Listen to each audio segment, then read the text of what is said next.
বিভিন্ন টার্মিনাল আছে, চকবাজার, শাসনগাছা এবং জাঙ্গালিয়া। আমাদের নিয়মিত রুট পারমিট অনুযায়ী প্রশাসনের অন্তর্ভুক্ত হয়ে, মালিক সমিতির অন্তর্ভুক্ত হয়ে আমাদের গাড়িগুলো চলছে। কিন্তু বর্তমানে দেখা গেল হঠাৎ করে কিছু গাড়ি, আইডি নামে কিছু গাড়ি আমাদের মাঝে চলে এসেছে চাঁদপুর কুমিল্লা। তাদের উডেট কাগজপত্র, তাদের কোনো রুট পারমিট নাই, কারোর সাথে কোনো যোগাযোগ নাই, প্রশাসনের সাথে যোগাযোগ নাই, ইভেন মালিক সমিতির সাথেও কোনো যোগাযোগ নাই, শ্রমিক সংগঠনের সাথেও কোনো যোগাযোগ নাই।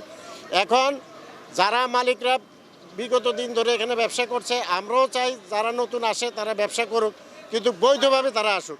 কিন্তু তারা সম্পূর্ণ অবৈধভাবে এসে ব্যবসাগুলো করছে, যার কারণে আমরা যারা দৈনন্দিন এখানে কর্ম করতেছি, আমরা শ্রমিক ইউনিয়নের পক্ষ থেকে এটাই বলতে চাই যে আমাদের এখন কর্মের একটা ব্যাঘাত ঘটছে। শ্রমিকরা এখন কর্ম করতে পারতেছে না।